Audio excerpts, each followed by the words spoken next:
نحمده ونصلی علی رسولہ الکریم، اما بعد فاعوذ باللہ من الشیطان الرجیم، بسم اللہ الرحمن الرحیم۔ قال اللہ تبارک و تعالی: ومن اعرض عن ذکری فإن له معیشۃ ضنکا ونحشره یوم القیامۃ اعمی۔ وقال تعالی: ومن یعش عن ذکر الرحمن نقیض له شیطانا فهو له قرین۔ وقال النبی صلی اللہ علیہ وسلم: الاقتصاد فی النفقۃ نصف المعیشہ۔ وقال النبی صلی اللہ علیہ وسلم: کانت بنو اسرائیل تسوسهم الانبیاء کلما ہلک نبی خلفہ نبی آخر الا لا نبی بعدی سیکون خلفاء فیکثرون۔ صدق اللہ مولانا العظیم و صدق رسولہ النبی الکریم۔ معزز دوستو، کتاب مقدس قرآن حکیم انسانی زندگی کے جملہ پہلوؤں کے حوالے سے ہماری رہنمائی کرتی ہے۔ انسانی زندگی جن دائروں میں مختلف مراحل طے کرتی ہے، ان میں ایک اہم ترین دائرہ کسی فرد، ملک اور قوم کی معیشت کا ہوتا ہے، بلکہ یہ ایک لحاظ سے بنیادی دائرہ ہو کہ اس کرۂ ارض پر انسان جب زندگی بسر کرتا ہے تو اسے اپنی زندگی گزارنے کے لیے وسائل معاش کی ضرورت ہوتی ہے۔ کھانا پینا، پہننا، اوڑھنا، گرمی سردی سے بچاؤ، اس کی بنیادی ضروریات اور احتیاجات،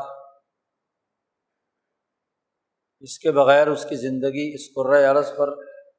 بسر نہیں ہوتی۔ بلکہ اگر یوں کہا جائے کہ انسانی زندگی کے گزران کا دائرہ صرف اس کرۂ ارض یا اس دنیا تک محدود نہیں ہے، بلکہ اس نے ایک طویل زندگی موت کے بعد عالم برزخ میں گزارنی ہے۔ وہاں کی بھی اس کے لیے انہی تمام وسائل کی ضرورت ہے جو اس دور کی زندگی گزارنے کے لیے لازمی اور ضروری ہے۔ بلکہ یہی نہیں، ایک تیسرا مرحلہ انسان کے سفر کا وہ ہے کہ جب اس نے حشر کے میدان میں انسانی روحوں کے ساتھ اکٹھا ہونا ہے اور پھر وہاں سے جنت یا جہنم کی زندگی کا سفر شروع ہونا ہے۔ قرآن حکیم جب بھی معیشت کا لفظ استعمال کرتا ہے تو زندگی گزارنے کے وہ تمام دائرے اس کے پیش نظر ہوتے ہیں۔ عام طور پر یہ سمجھا جاتا ہے کہ معیشت کے دائرے کا تعلق یا تو صرف دنیا تک محدود ہے اور اگلے مراحل اس کی زندگی کے نہیں ہیں، جیسا کہ ایک کافر کا یہی عقیدہ اور تصور ہوتا ہے کہ وہ زیادہ سے زیادہ اس دنیا کے دائرے تک کی زندگی کو اصل سمجھتا ہے اور اس کے گزارنے کا سلیقہ، اس کے لیے جد وجہد اور کوشش کرتا ہے۔ اور یا پھر آج کی جدید اصطلاح میں اس دنیا کی زندگی کو بھی کئی دائروں میں تقسیم کر کے سیاست کا دائرہ الگ کر دیا اور معیشت کا دائرہ صرف وسائل معاش اور انسانی احتیاجات کی تسکین تک محدود کر لیا گیا۔ یہ زیادہ سے زیادہ اصطلاحی فرق ہے۔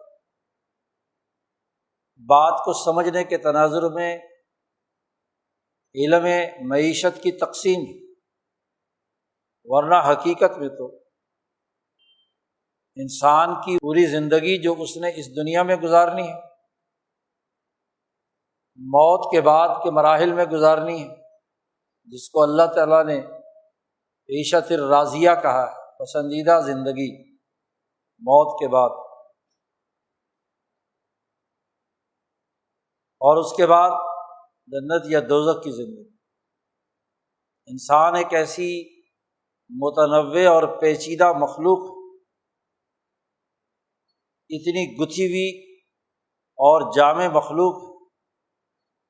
اس کے نفس کی ساخت مراحل بدلتی رہتی ہے، مکمل طور پر فنا کی گھاٹ کب اترے گی یہ سوائے اللہ کے اور کوئی نہیں جانتا۔ اللہ پاک نے ہمیں جہاں تک علم دیا ہے اس کے مطابق 3 ہی دائرے ہیں۔ دنیا کی زندگی کا دائرہ ہے برزخ یا قبر کا دائرہ ہے،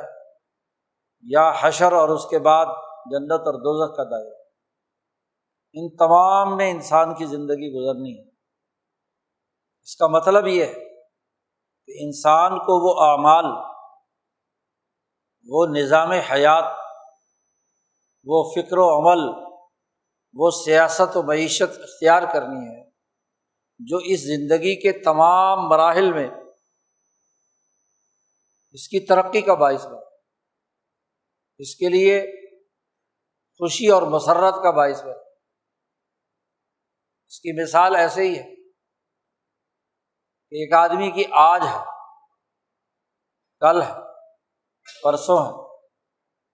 مستقبل کی اسی دنیا کے اندر رہتے ہوئے 50-60 سال کی زندگی ہے۔ تو ایک آدمی آج کی فکر کرے، کل کی فکر غائب ہو، 6 مہینے کی فکر کرے، سال کی فکر غائب ہو، 1 سال 2 سال 4 سال کی منصوبہ بندی کرے اور اس کے بعد کی کوئی منصوبہ بندی نہ کرے، اس آدمی کو ہم یہ نہیں کہہ سکتے کہ اس نے زندگی گزارنے کا صحیح اور درست سلیقہ اور شعور حاصل کر لیا۔ کامیاب انسان اس دنیا میں بھی وہ سمجھا جاتا ہے کہ جو ایسے اقدامات کرے، طریقہ کار اختیار کرے، ایسا نظام زندگی استوار کرے کہ جو نہ صرف اس کی زندگی کے 50-60 سال آرام و سکون اور اطمینان کے ساتھ گزریں، بلکہ انسان کی خواہش اور جذبہ یہ ہوتا ہے کہ میری آنے والی نسل جو میرے بعد میں آنے والے لوگ بھی بھوک و افلاس کا شکار نہ ہوں، وہ بھی ترقیات کی منازل طے کریں، وہ بھی خوشحالی کی زندگی بسر کریں۔ اب اگر ایک آدمی صرف اپنی دنیا کے 50-60 سال کے بارے میں غور و فکر کرے، اس کے لیے کوئی نظام استوار کرے اور اس کے بعد کی زندگی کے بارے میں نہ سوچے،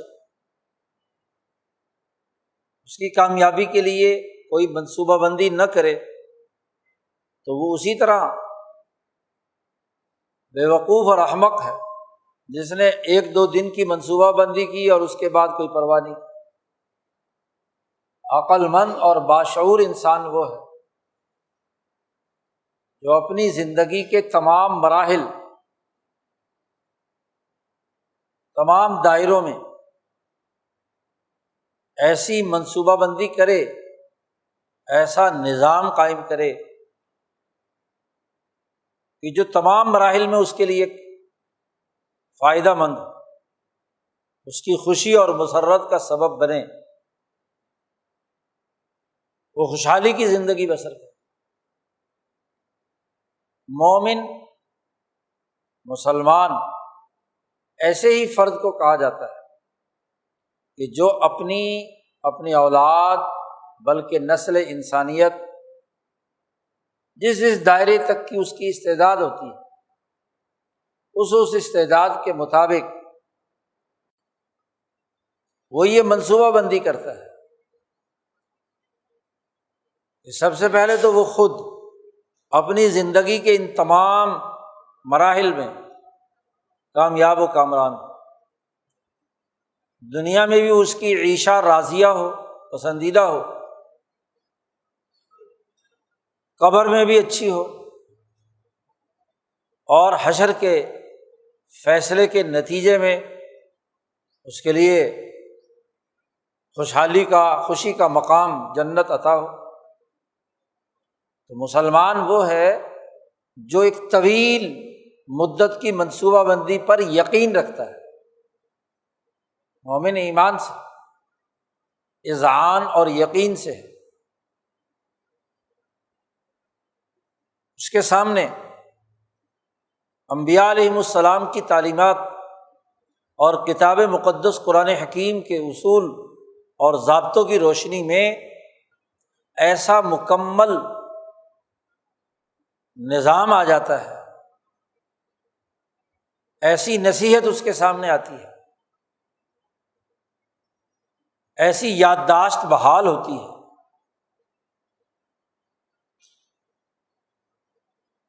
اس کے سامنے کتاب مقدس قرآن حکیم اور نبی اکرم صلی اللہ علیہ وسلم کی طے کردہ آئین و قانون پر مشتمل یادداشت ذکر وہ اس کے سامنے آ جاتا ہے، اور پھر اس پر وہ ایمان رکھتا ہے، اس کے مطابق منصوبہ بندی کرتا ہے، اپنے اعمال کی تہذیب، اپنے اعمال کی اجتماعی طاقت اور قوت اس تناظر میں کرتا ہے کہ ان تمام مراحل میں وہ کامیاب ہے، ان تمام مراحل میں اس کی زندگی بہتر سے بہتر گزرے۔ اب ایک عام مومن اور محسن وہ زیادہ سے زیادہ اپنی ذات کی، اپنے خاندان کی، اپنی سوسائٹی کی، اپنے ملک کی، اپنے معاشرے کی ترقی کی منصوبہ بندی کرتا ہے جیسی جیسی استعداد ہوتی ہے۔ لیکن انبیاء علیہم السلام اور ان کے سچے وارثین، بالخصوص امام الانبیاء حضرت محمد مصطفیٰ صلی اللہ علیہ وسلم، وہ کل انسانیت کی کامیابی کا نظریہ رکھتے ہیں اور پوری انسانیت کو زندگی کے ان تینوں مراحل میں کامیاب بنانے کے لیے منصوبہ بندی کرتے ہیں، نظام زندگی دیتے ہیں، سلیقہ اور شعور عطا کرتے ہیں، حکمت اور سنت متعین کرتے ہیں کہ کس طریقے سے اس انسان کی زندگی اس دنیا، قبر اور آخرت کے اندر مختلف مراحل میں کامیاب و کامران ہو۔ اس کا ایک مکمل نقشہ، ایک روڈ میپ دیتے ہیں، طریقہ کار متعین کرتے ہیں۔ یہ وہ بنیادی دائرہ ہے جو رحمان کی طرف سے، اللہ کی طرف سے جبرائیل امین نبی اکرم صلی اللہ علیہ وسلم پر لائے اور آپ کے ذریعے سے پوری امت میں منتقل ہو گئے۔ اسی کو اللہ نے کہا ذکر الرحمن ایک آیت میں، اور ایک آیت میں کہا ہے ذکری، میرا ذکر، میری یادداشت، میرا قانون، میرا نظام زندگی۔ اب اللہ پاک فرماتے ہیں کہ من اعرض عن ذکری، جس نے اس پورے مکمل انسانی زندگی کے گزارنے کے تمام مراحل میں اس کا جو نظام معیشت ہے ان تینوں دائروں میں، جس نے اس سے اعراض کیا، روگردانی کی۔ ایک آیت میں فرمایا کہ اعراض کیا، منہ موڑا، اس کی طرف توجہ نہیں کی۔ اور دوسری آیت میں فرمایا کہ من یعش عن ذکر الرحمن، جو بھینگا ہو گیا رحمان کے ذکر سے۔ العشو آنکھوں کا جھپجھپانا اور اس کا اندھا، ایسا ہے کہ ضعف بصر، نظر کم آ رہا ہے، یا ایسا بھینگا پن ہے جس سے صحیح بات سمجھ نہیں آ رہی۔ دیکھ تو سامنے رہا ہے، اعراض میں تو منہ موڑ لیتا ہے، اور یہاں دیکھ سامنے رہا ہے، اور جب کسی بات پر عمل نہ کرنا ہو تو پھر آدمی کہتا ہے کہ جی مجھے صحیح طریقے سے نظر نہیں آ رہا، کیونکہ دیکھنا نہیں چاہتا، اس پر عمل نہیں کرنا چاہتا، مفاد پرست۔ تو جو اللہ کے رحمان کے ذکر اور قانون سے جس نے نظریں چرائیں، بہنگا پن، ٹیڑھی آنکھیں یا ضعف بصر کا کردار ادا کیا، اعراض کیا، تو اللہ پاک فرماتے ہیں نقیض لہ شیطانا، ہم اس کے اوپر ایک شیطان مسلط کر دیتے،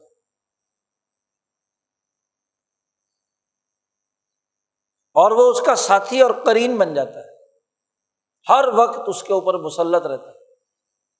اس کو اس نظام زندگی کے بنیادی اساسی امور پر عمل کرنے سے روکتا رہتا ہے۔ جب ایک دفعہ آپ نے ایک بد عملی کی، نگاہیں چرائیں، سامنا کرنے سے کنی کترائی، ادھر ادھر ہوئے، تو اس کی نحوست یہ پڑتی ہے کہ اس انسان پر، اس خاندان پر، اس قوم پر، اس ملک پر، اس ریاست پر، اس انسانی عالمی اجتماع پر اسی درجے کے شیطان مسلط ہو جاتے، جیسے ایک مومن جب کھلی آنکھوں سے اس نظام زندگی پر یقین رکھتا ہے، مانتا ہے، تو اللہ رحمان ایک فرشتہ اس کا قرین بنا دیتا ہے۔ سورۃ قاف میں اللہ نے دونوں قرینوں کا ذکر کیا ہے۔ وہ ایسا ساتھی ہوتا ہے کہ ہر گزرتے لمحے کے ساتھ اس کا شعور بلند ہوتا ہے، زندگی گزارنے کا سلیقہ ترقی کرتا ہے، سوسائٹی ہموار طریقے سے آگے بڑھتی ہے، وہ فرد ہو، خاندان ہو، من کہا ہے، من جو بھی ذوی العقول، جو بھی اجتماعیت۔ اور یاد رکھیے فرد واحد بھی واحد ہے، بیت واحد بھی ایک گھر ہے، اس کی بھی اندر ایک وحدت ہے۔ شاہ صاحب نے فرمایا کہ یہ وحدت نسبتی بہت مختلف دائرے اس کے ہو سکتے ہیں، وحدت کبریٰ تک ایک واحد انسان سے لے کر وحدت کے بہت سارے دائرے، خاندان کی وحدت، ریاست کی وحدت، پورے مملکت اور مدینہ اور شہر کو شاہ صاحب نے کہا ہے کہ وہ ایک شخص ہے، ایک اجتماعی طور پر ایک پورا مل کر کسی ملک کے 22 کروڑ لوگوں پر مشتمل ایک شخص ہے، ایک فرد واحد ہے، تو من اس میں بھی شامل ہے، کل انسانیت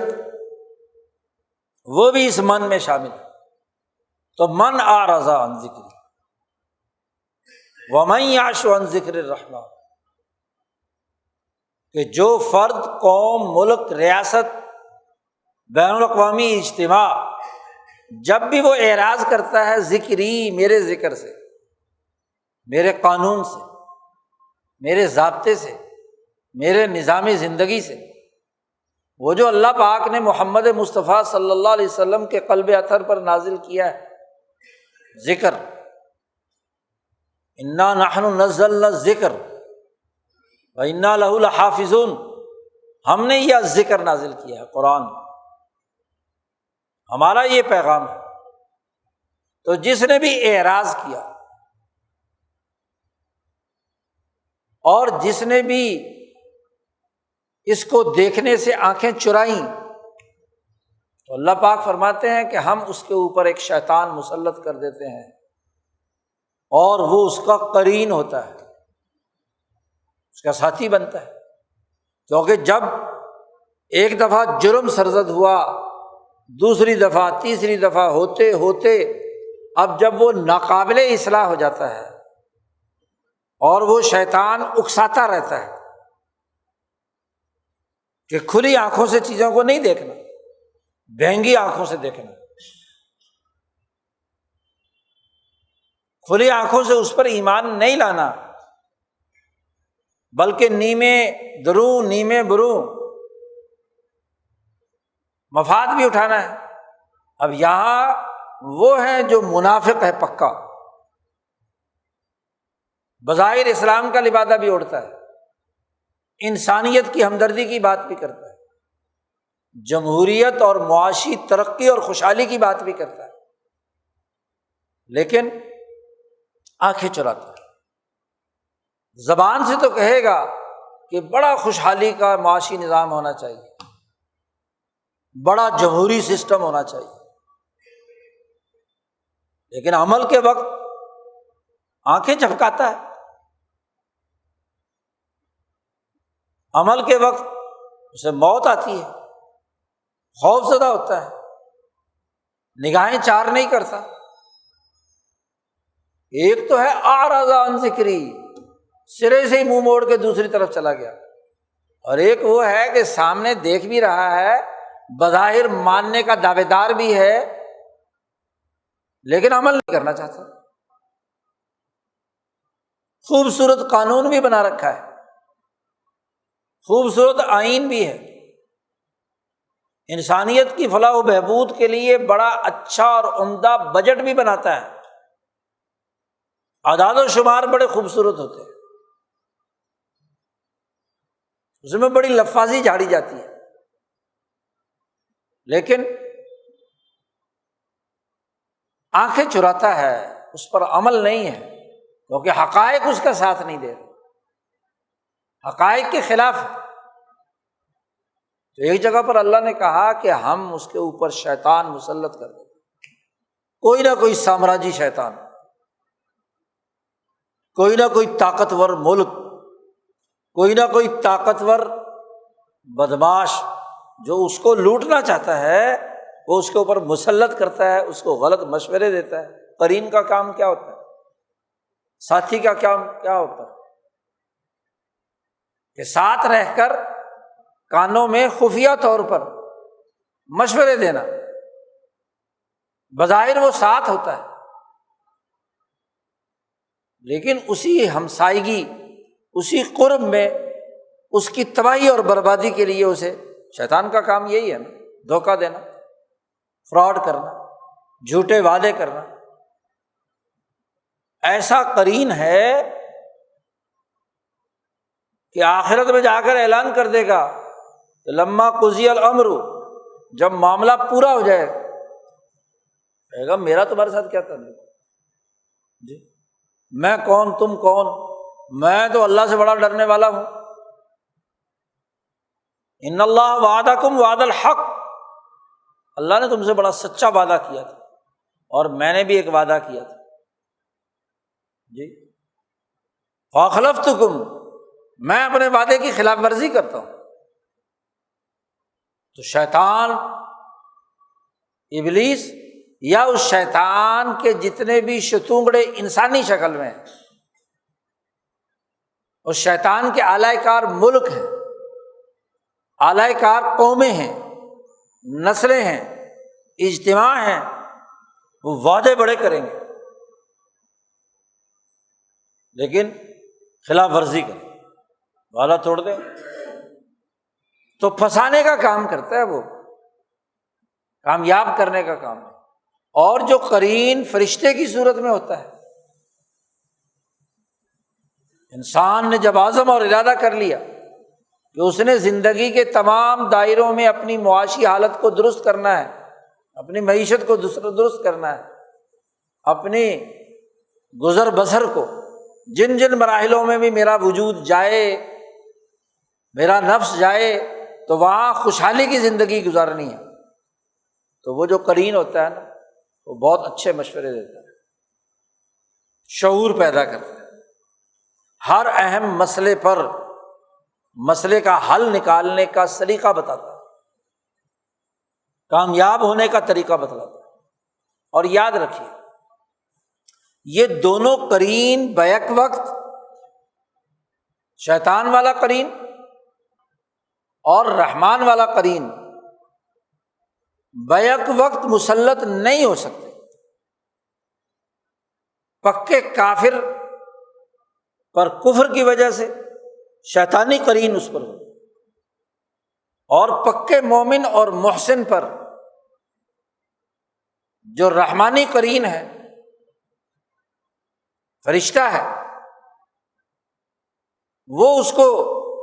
ہر وقت صحیح مشورے دینے کے لیے موجود ہوتا ہے۔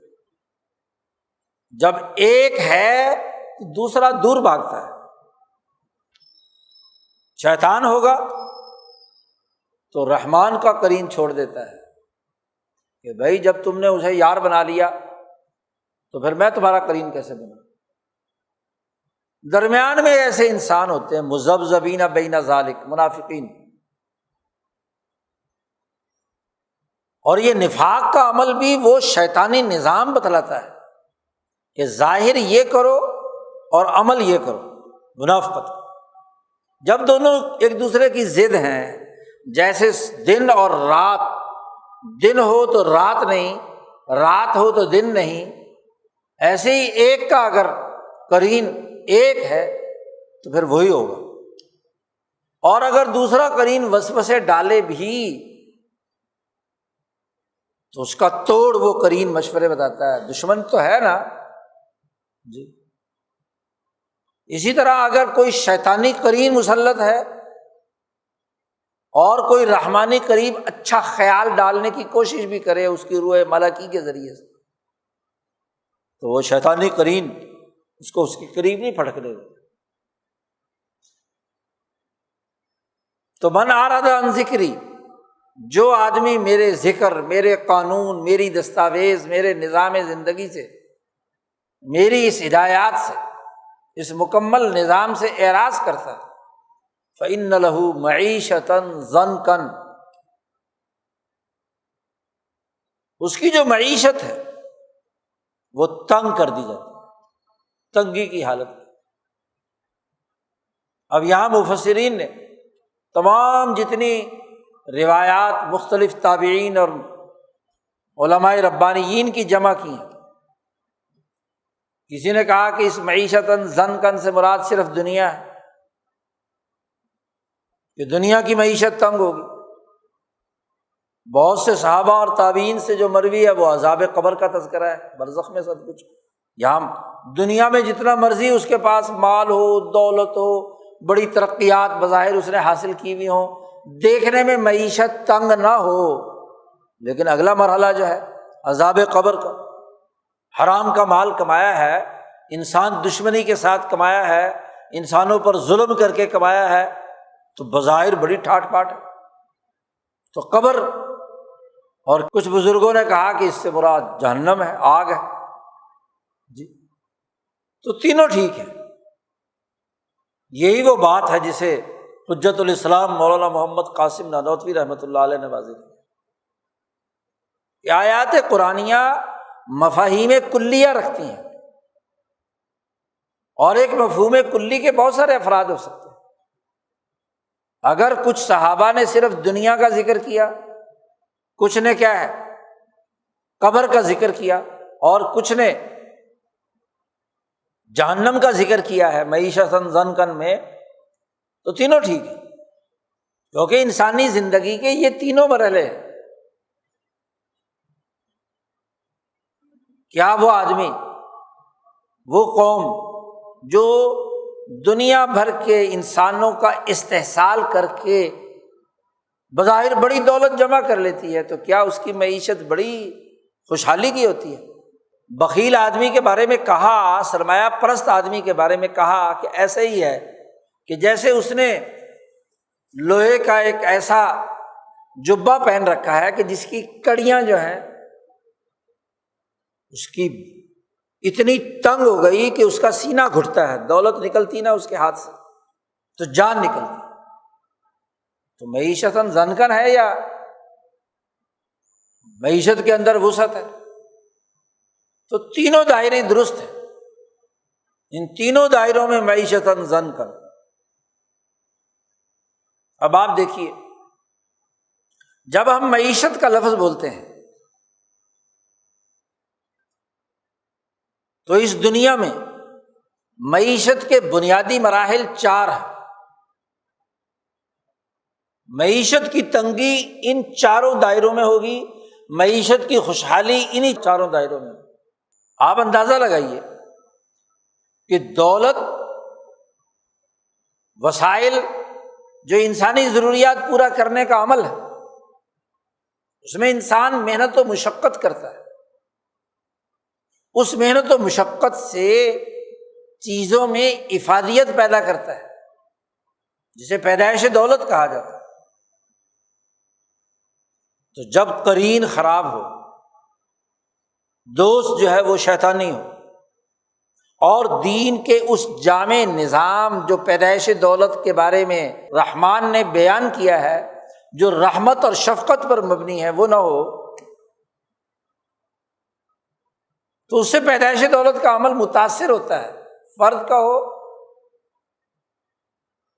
گھر کا ہو، محلے کا ہو، سوسائٹی کا ہو، ملک کا ہو، بین الاقوامی معیشت۔ اگر کسی سوسائٹی میں انسان کی زندگی بسر کرنے کے وسائل کی پروڈکشن نہیں ہو رہی، وہ اپنے پاؤں پر نہیں کھڑا، پیداواری عمل نہیں بڑھا ہوا، وہ اپنی چیزیں خود نہیں بنا رہا، دوسروں سے مانگ کر قرض لے کر اپنی زندگی بسر کر رہا ہے، تو معیشت تنگ ہوگی، اس کی ضروریات پوری نہیں ہوگی۔ پیدا تو ہو رہی ہے کسی نہ کسی درجے میں، لیکن اس کی تقسیم صحیح نہیں ہے۔ انسانوں کے لیے تنگی کھڑی کی جا رہی ہے، بس دولت جمع کر کر کے رکھی ہوئی ہے، ڈالر لے لے کے رکھے ہوئے ہیں، لیکن مارکیٹ، سوسائٹی، اجتماع سارا کا سارا کیا ہے؟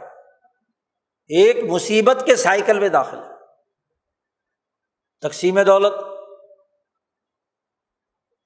اس کے بعد تبادلے کا، ایک دوسرے کے ساتھ اشیاء کا تبادلہ۔ اگر خرید و فروخت نہیں ہے، تجارت کا عمل نہیں ہے اور صحیح اصول پر نہیں ہے،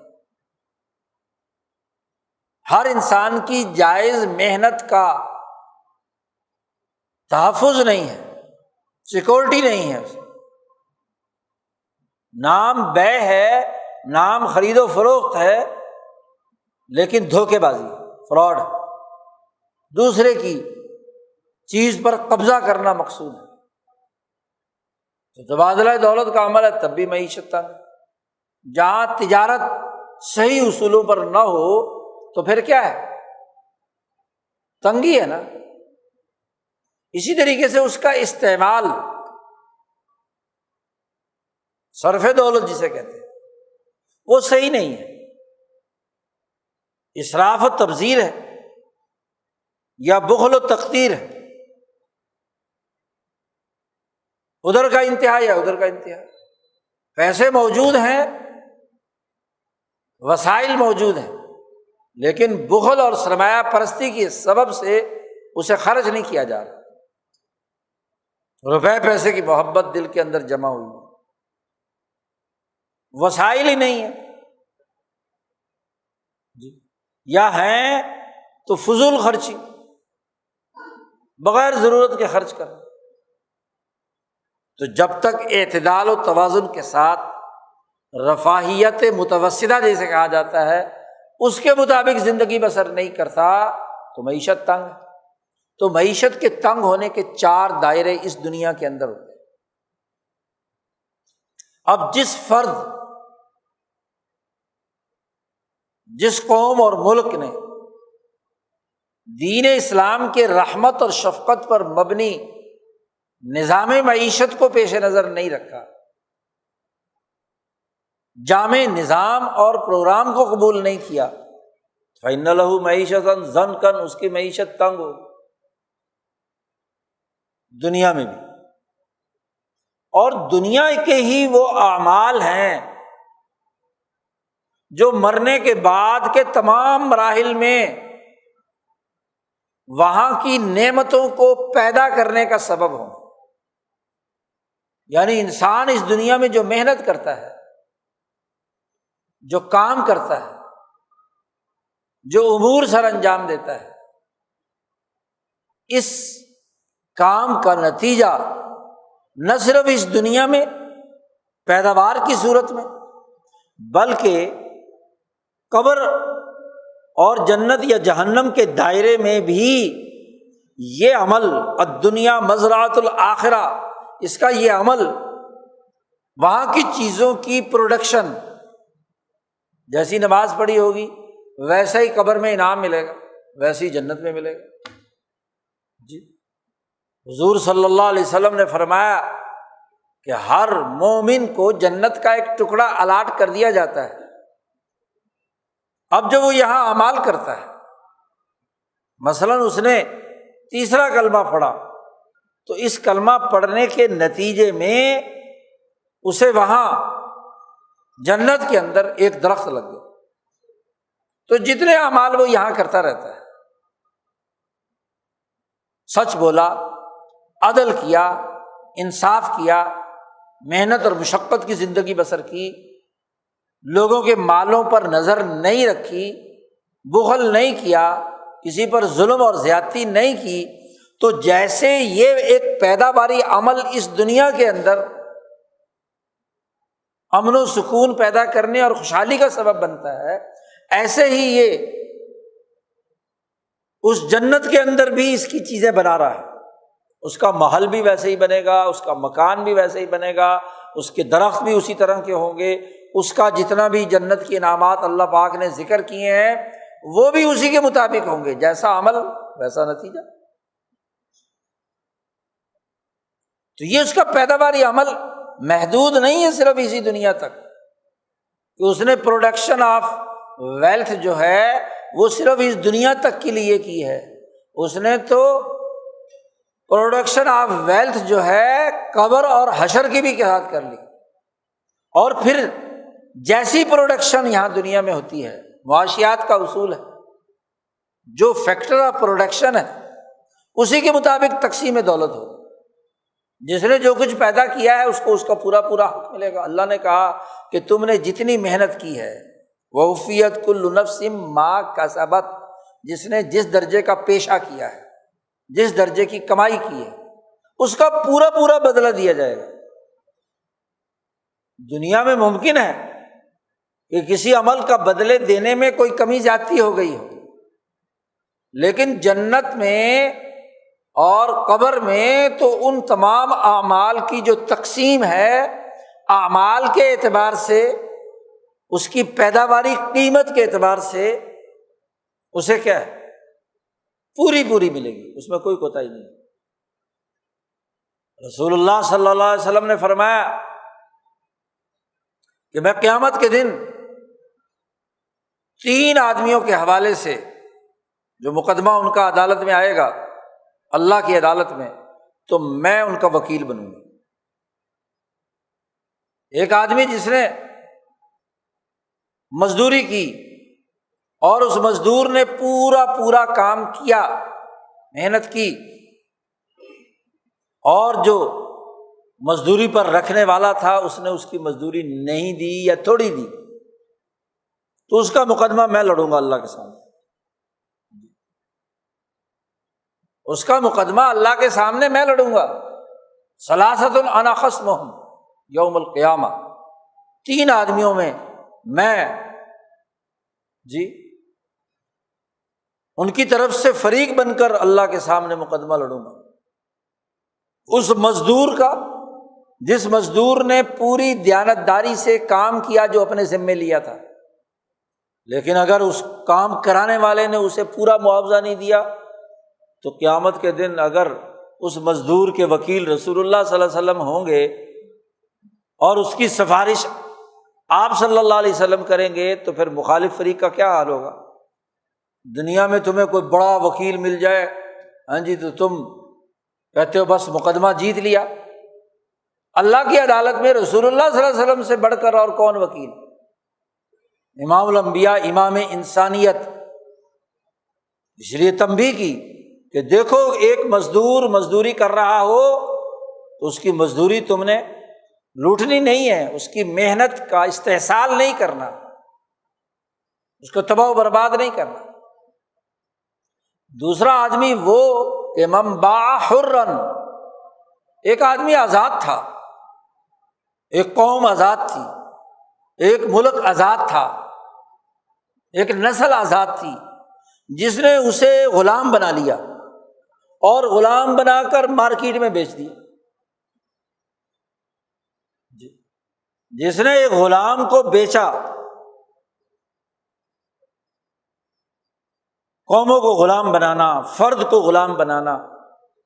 آزاد کو غلام بنا لینا، یہ اتنا بڑا جرم ہے۔ آدمی دنیا کی معیشت کماتا ہے خرید و فروخت سے، لیکن خرید و فروخت ہی فراڈ کی ہے۔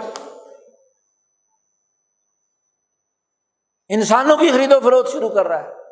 ان کی منڈیوں پر قبضہ کر رہا ہے، ان کے وسائل پر قبضہ کر رہا ہے، انہیں مارکیٹ میں بیچتا ہے۔ لو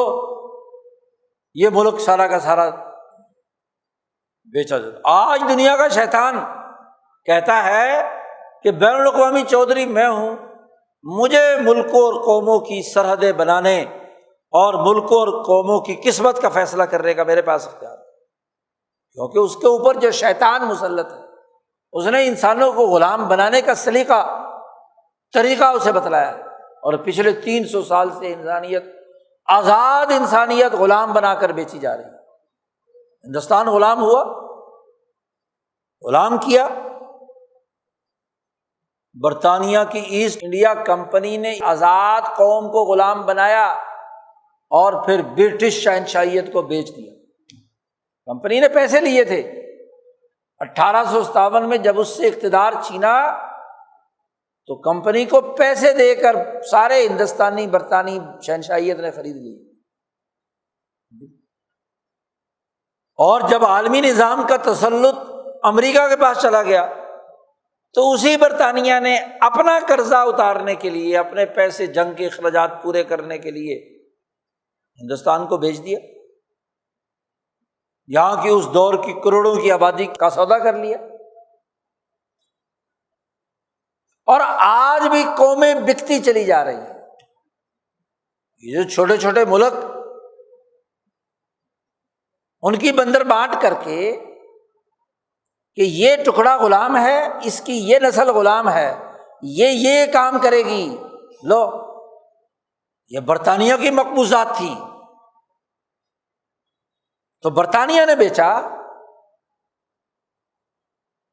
اگر وہ تمام خفیہ ڈاکومنٹ نکالے جائیں جس کے ذریعے سے معاہدے ہوئے اور آزاد قوموں کو غلام بنایا گیا، حجاز کی قوموں کو غلام بنانے کا معاہدہ تو آپ کے یہاں شملہ میں ہوا، مئی جون 1916 میں۔ پھر اسی زمانے میں فرانس اور برطانیہ نے مل کر آزاد قوموں کو، خلافت عثمانیہ کی قوموں کو غلام بنایا، بندر بانٹ کی کہ یہ تیرا، یہ میرا، یہ تیرا، یہ میرا، لکیریں کھینچ کر کاغذات پر، یہ نسل میری غلام، یہ تمہاری غلام۔ فرانس کی نوآبادیات، برطانیہ کی نوآبادیات وجود میں آئیں تو من باع حرا،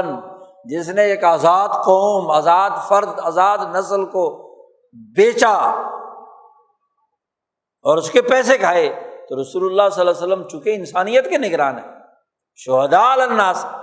اللہ تعالیٰ قیامت کے دن اس کا مقدمہ لڑیں گے، اس مظلوم قوم کا،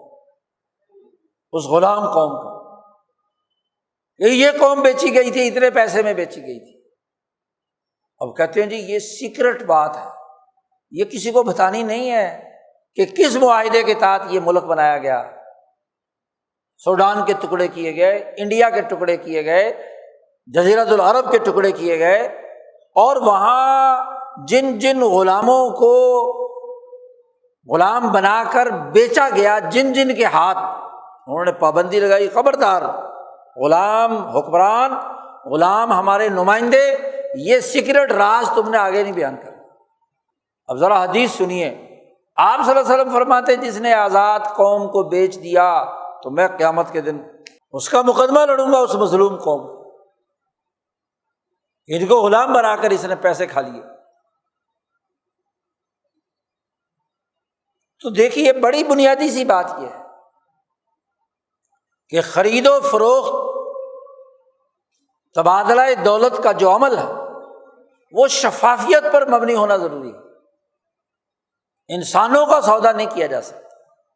انہیں غلام نہیں بنایا جاتا، اس کی بنیاد پر معیشت کی ترقی کا عمل نہیں ہو سکتا۔ اسی طریقے سے آپ دیکھیے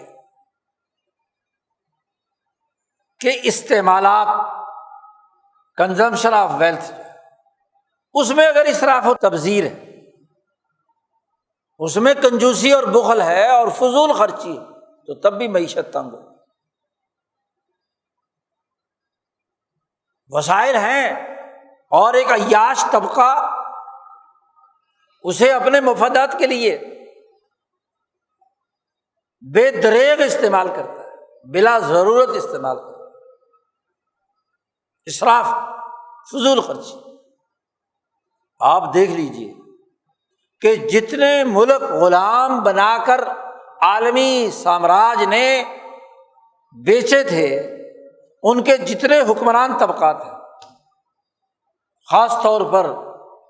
اسلام کے نام پہ جو 57-60 ملک ہیں جو اسلام کے دعوے دار ہیں، لیکن قرآن کی تعلیمات اور اسلام کی تعلیمات کے سامنے آنکھیں جھپکاتے ہیں، یاشو عن ذکر الرحمن، بہنگے بنے ہوئے ہیں، اعراض کرتے ہیں۔ ان کی حکمران طبقوں کا حال کیا ہے؟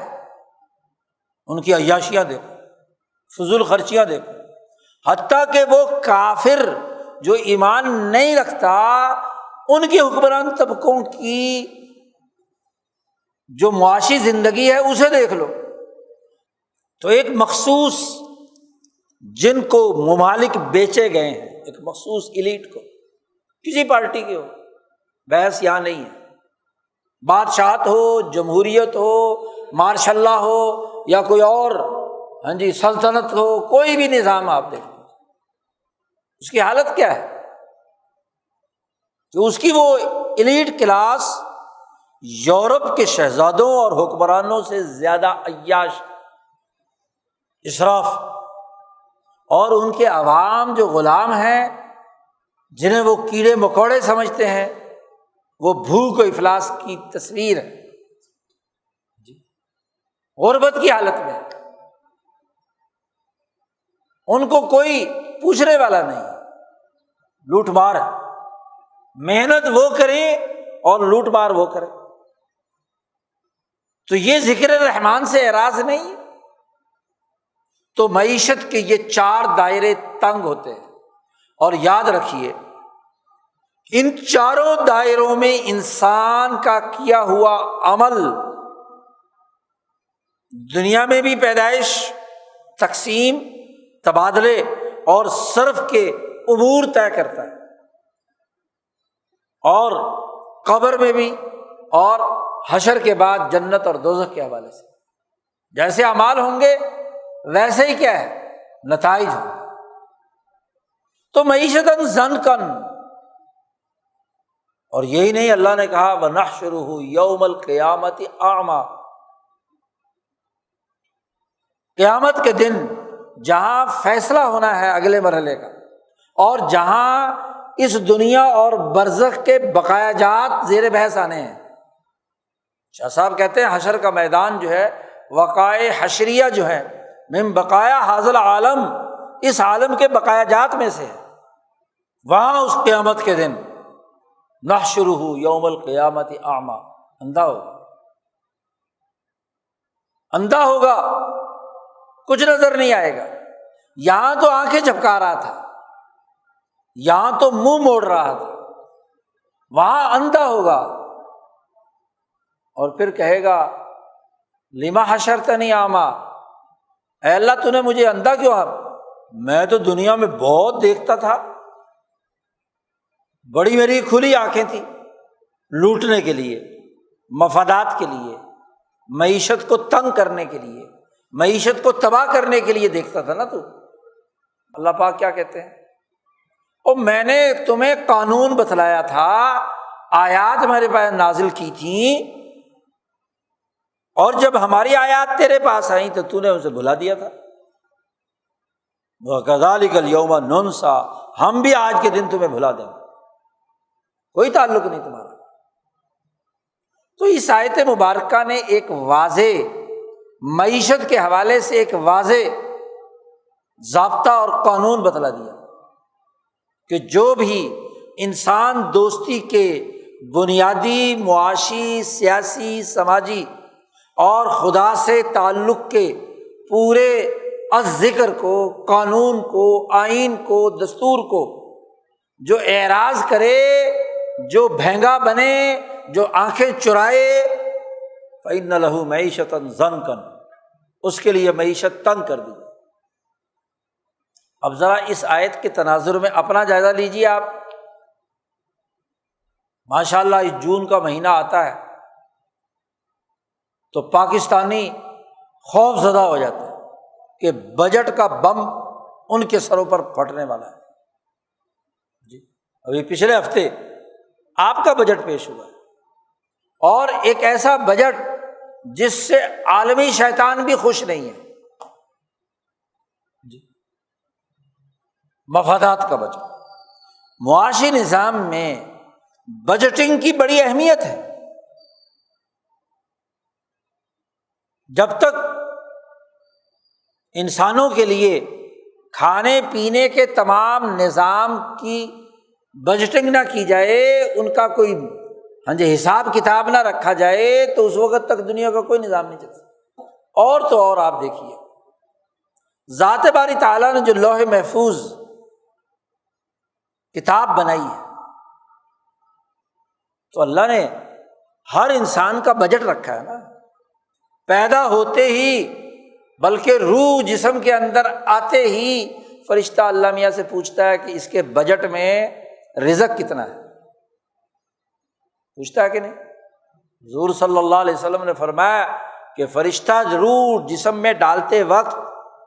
اللہ سے پوچھتا ہے کہ بھائی اس کی عمر کتنی ہوگی، 50 سال، 60 سال، 70 سال، 100 سال، 150 سال، کتنی عمر ہوگی؟ اچھا جتنی عمر ہے اتنے سال اس نے کرۂ ارض پر رہنا ہے، تو اتنے سال کا بجٹ کیا ہے؟ فمر رزق، اس کا رزق کہاں ہے؟ کیا کھائے گا، کیا پہنے گا، کیا کام کرے گا، رزق کتنا ہوگا؟ آدمی جب کسی پروگرام کے لیے لوگوں کو دعوت دیتا ہے کہ اتنے بندے آنے چاہیے کسی شادی میں، کسی پروگرام میں، کسی اس میں، تو منصوبہ بندی کرنی ہوگی نا کہ کتنے بندے آنے چاہیے، اور ان بندوں نے مثلاً کتنے دن ٹھہرنا ہے، اور جتنے دن ٹھہرنا ہے ان کی روٹی پانی کا بندوبست کیا ہے۔ بجٹ کے بغیر کوئی پروگرام ہو سکتا ہے؟ کوئی گھر چل سکتا ہے؟ تو اللہ میاں ہر بچے کا بجٹ جاری کرتا ہے، اور آپ جانتے ہیں بجٹ میں ہر شعبے کے لیے رقم مختص کی جاتی ہے کہ یہ رقم مختص کر دی۔ یہ جب فرشتہ اس رزق کو مختص کر دیتا ہے، اتنا رزق، اب کتنا استعمال کیا اور کیسے استعمال کیا، حلال استعمال کیا یا حرام استعمال کیا؟ اب لوگ کہتے ہیں جی چونکہ رزق اس کا لکھا گیا تھا تو اس لیے ہم حرام کھائیں یا حلال کھائیں، وہ تو اللہ میاں نے پہلے لکھ دیا تھا۔ اللہ میاں نے تو بجٹ مختص کیا ہے،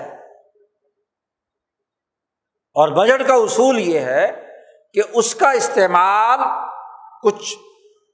ہر شعبے کے لیے ہدایات جاری کی جاتی ہیں کہ یہ اس کے پیرامیٹرز ہیں، اس کے مطابق اخراجات ہوں گے۔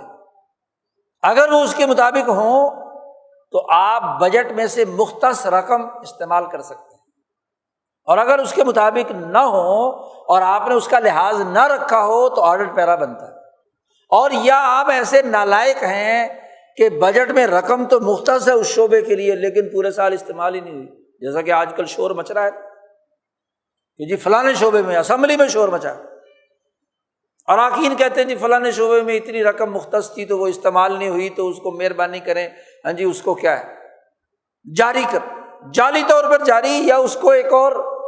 ہاں جی اکاؤنٹ ہے اس کے اندر داخل کر دیں۔ آج کے اخبار کی خبر۔ تو آپ بتائیے کہ اللہ نے بچے کی پیدائش کے وقت رزق کا بجٹ دے دیا کہ یہ بجٹ، اب استعمال کتنا کیا اور کیسے کیا یہ تو اس پر منحصر ہے نا، اور اللہ کو اپنے علم سے معلوم ہے کہ یہ بجٹ کا غلط استعمال کرے گا اس رزق کا، تو اس کے بھی معیارات فرشتے نے اسی وقت جسم میں فٹ کر دیے کہ اگر یہ غلط استعمال کرے گا تو شقی، اور اگر یہ اس کے مطابق استعمال کرے گا تو سعید۔ اس کے اصول اور ضابطے ساتھ دے دیے، ورنہ اگر ماں کے پیٹ سے اللہ نے ایک آدمی کو بدبخت پیدا کیا ہے تو پھر اعمال پر جزا و سزا کیوں؟ جزا و سزا اسی لیے ہے کہ جو شعبوں میں بجٹنگ کی ہے اور اس بجٹ کے استعمال کرنے کے جو بنیادی امور واضح کر دیے ہیں کہ ان مدات میں یہ رزق استعمال کیا جائے گا، یہ عمر بسر کی جائے گی تو سعید، اور اگر ان مدات کے علاوہ ہوگی تو شقی۔ تو بجٹ تو اللہ میاں سب سے پہلے انسان کی پیدائش سے پہلے بنا دیتا ہے، متعین ہو جاتا ہے۔ تو بجٹ تو کسی ریاست اور ملک کے لیے بڑی اہمیت کا حامل ہے، اور ہمارے ہاں بجٹ اس لیے آزاد نہیں ہوتا، اس قرین کا بنایا ہوا ہوتا ہے۔ وہ جو قرین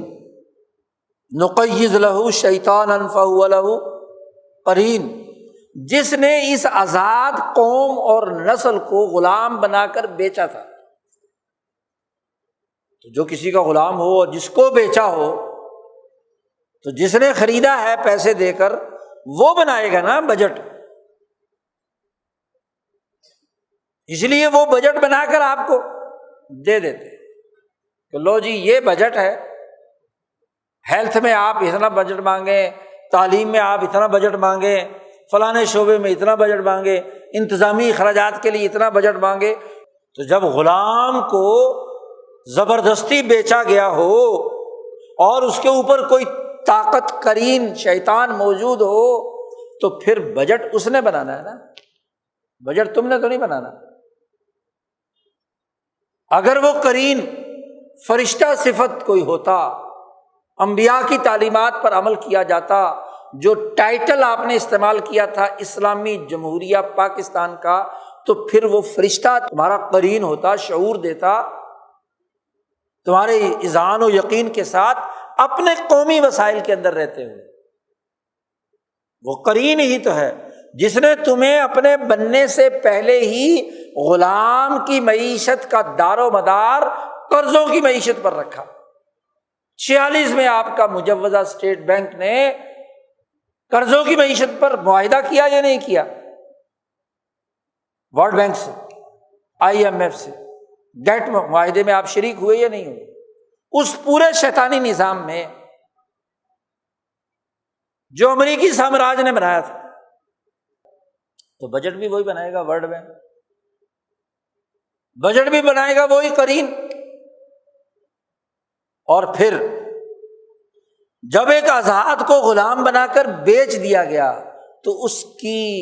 پروڈکشن آف ویلتھ کیسے ہونی چاہیے، پیداواری عمل ہونا چاہیے یا نہیں ہونا چاہیے، کتنا ہونا چاہیے،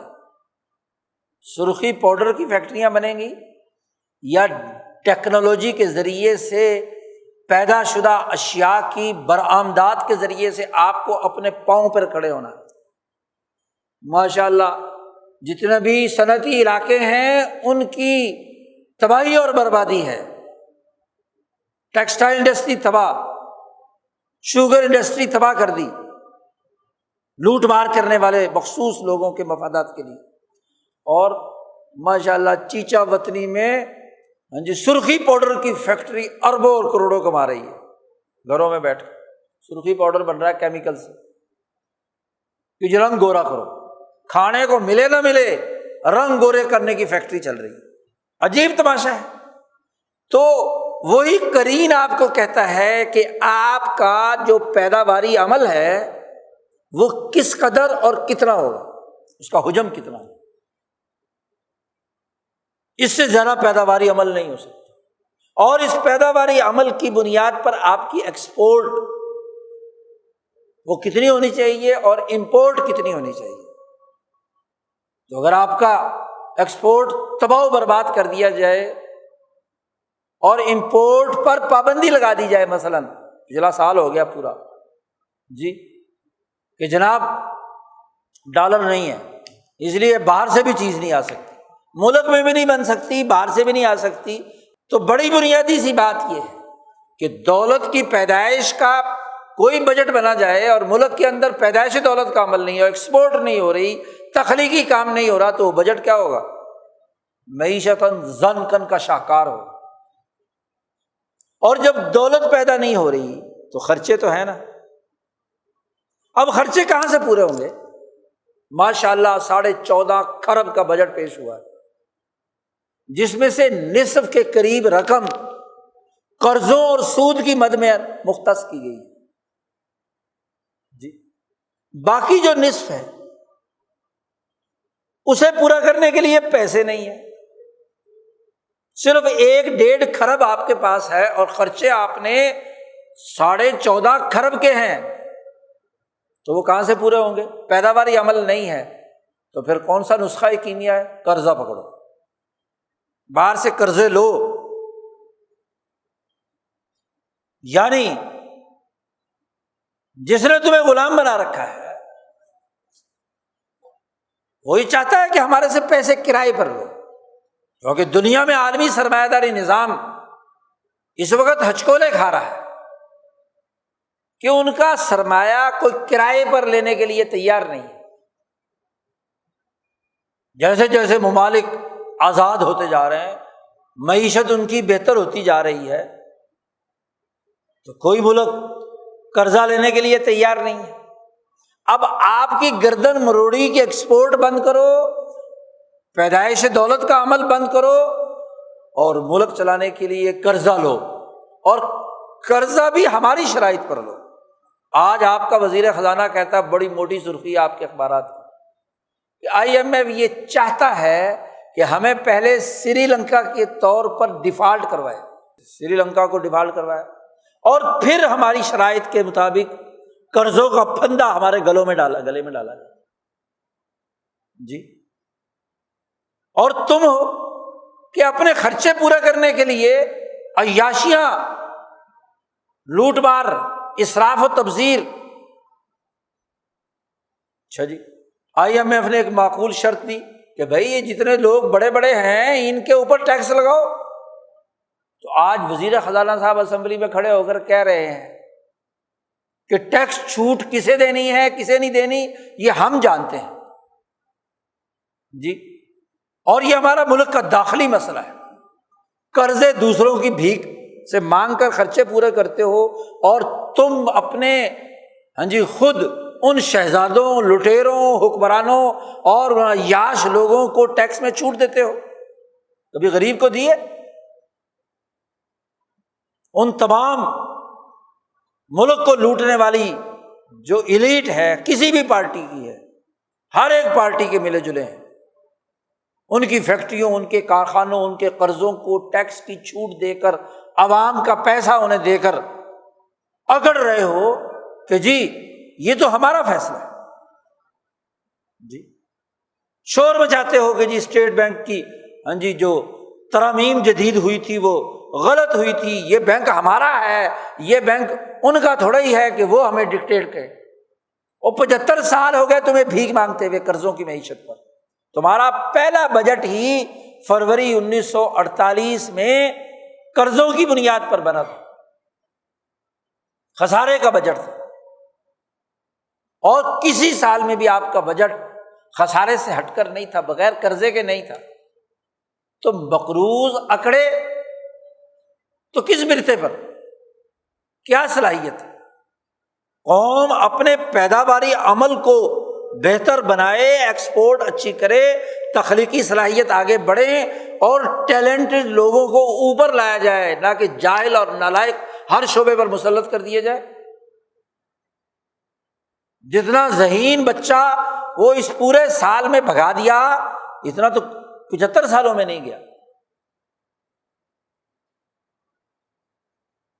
تو اپنا پیداواری وسائل آپ ضائع کریں، اور پھر ملک چلانے کے لیے پیسہ چاہیے تو قرض پکڑ لو۔ کبھی چین سے بھیک مانگتے ہیں، اسے کہتے ہیں جی قرضہ ری شیڈول کر دو، کبھی قطر جاتے ہیں، کبھی امارات جاتے ہیں، کبھی کسی کے پاس، کبھی کسی کے پاس۔ اور وہ IMF بھی شرط لگاتا ہے کہ اتنا قرضوں کا پہلے انتظام کرو، پھر ہم تمہیں $1 ارب دیں گے۔ تو اس کو بجٹ کہتے ہیں۔ دولت موجود نہیں، قرضوں کی معیشت ہے، قرضوں کی معیشت کی بنیاد پر اخراجات کا اتنا بڑا حجم بلا ضرورت،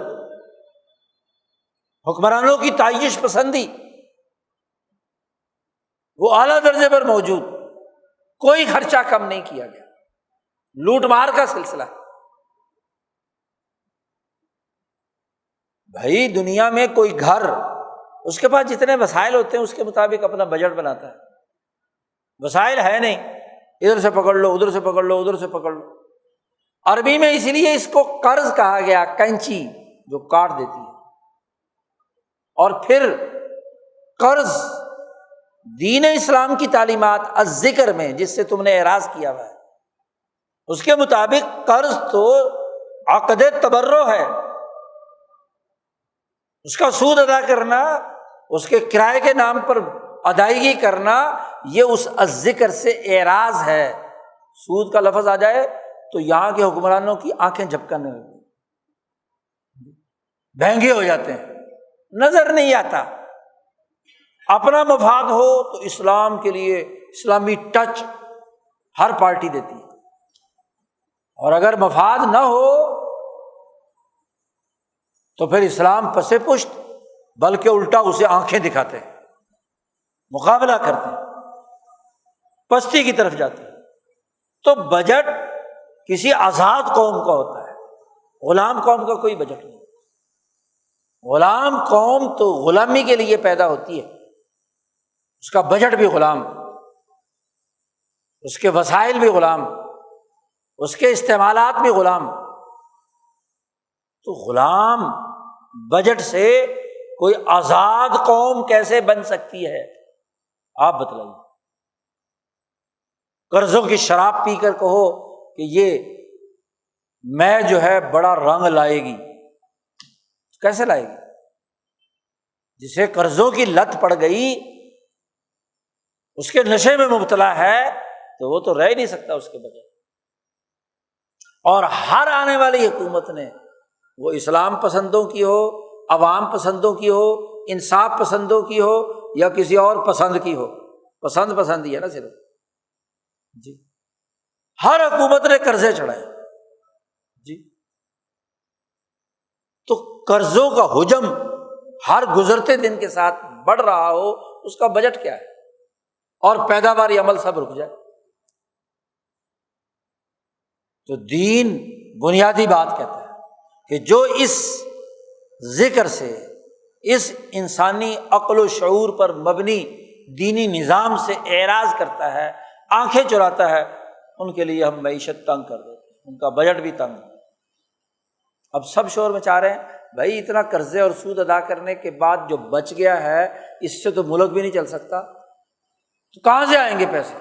وزیر خزانہ صاحب دھڑلے سے کہہ رہے آئیں گے جی، آ جائیں گے، ہمارا بڑے اثاثے ہیں۔ کیا مطلب؟ قرضہ نہیں ملے گا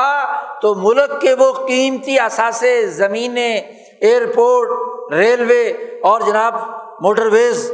وہ بیچی جائیں گی عالمی مارکیٹ جی۔ یعنی پہلے تو غلامی کی ایک نوعیت تھی، اس غلامی کا درجہ مزید بڑھ جائے گا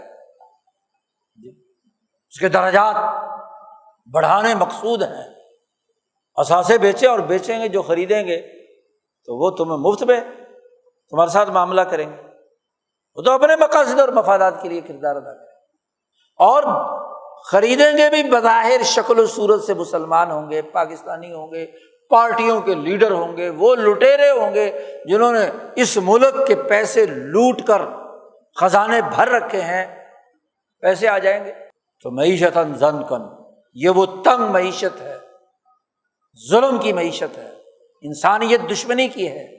سرمایہ پرستی کا وہ شیطانی قرین ہے جو تم پر مسلط ہے۔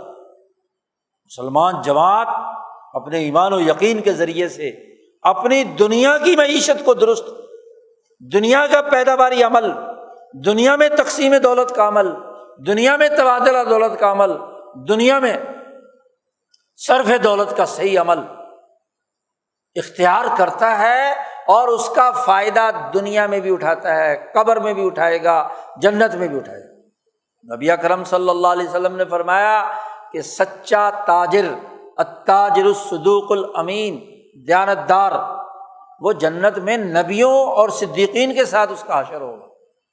تاجر ہے نا، تجارت کی ہے، اس نے کاروبار کیا ہے، پیدائش دولت کا عمل کیا ہے، بے کی ہے۔ کاشتکار کے بارے میں رسول اللہ صلی اللہ علیہ وسلم نے فرمایا کہ محنت کش جب درخت لگاتا ہے، کھیتی کاشت کرتا ہے، اور اس سے جانور کھاتے ہیں، دانہ دنکا چگتے ہیں، لوگ اس سے فائدہ اٹھاتے ہیں، انسانیت کی خدمت کے لیے کیا ہے، تو اس کے لیے جنت کا مقام، اس کا صدقہ ہے۔ تو وہ عمل جو ایسی پیداواری، تقسیم دولت، تبادلہ دولت کا وہ عمل، صرف دولت کا وہ عمل، کان بین ذالک قواما، نہ اسراف، نہ تبذیر، نہ تقتیر، تو یہ پورا عمل کرنے والے کے لیے آگے جنت کی بشارت دی ہے نا، یہی متقین لوگ ہیں، یہی جنتی ہیں۔ تو دنیا میں معیشت کو درست خطوط پر استوار کرنا، صحیح بنیادوں پر تجارت، زراعت اور صنعت کو ترقی دینا، یہ ایک ایسا عمل ہے کہ جو عمل انسان کی زندگی کے ان تینوں مراحل میں، دنیا میں بھی، قبر میں بھی اور حشر میں بھی فائدہ۔ اور اگر یہ خراب ہے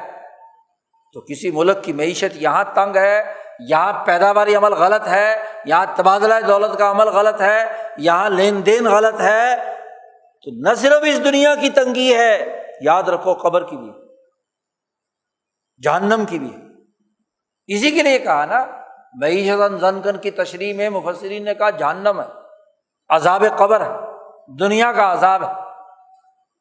تو اس لیے اپنی معیشت کو ذکر الرحمن، اللہ رحمان کے قانون کے مطابق بنانا، اس کے مطابق اپنی معاشی زندگی کے ان چاروں دائروں میں درست اقدامات کرنا دنیا اور آخرت کی کامیابی کا واحد ذریعہ ہے۔ اور جو اس سے انکار کرتا ہے، آنکھیں چراتا ہے، دنیا کی ذلت اور رسوائی تو ہے ہی ہے، غلامی کی اور پستی کی حالت ہے، خطرہ یہ ہے کہ عذاب قبر اور جہنم کی سزا کا بھی وہ مستحق۔ اللہ پاک ہمارا شعور بلند کرے، اہلیت اور صلاحیت پیدا کرے، اہل حکمران ہمیں اپنے منتخب کرنے اور بنانے کی توفیق عطا فرمائے، اور ہمارے ملک کی حفاظت فرمائے، دین کے شعور کے اساس پر اپنا نظام زندگی استوار کرنے کے لیے بلند شعور، عقل، فہم اور بصیرت عطا فرمائے۔ وآخر دعوانا الحمد للہ رب العالمین۔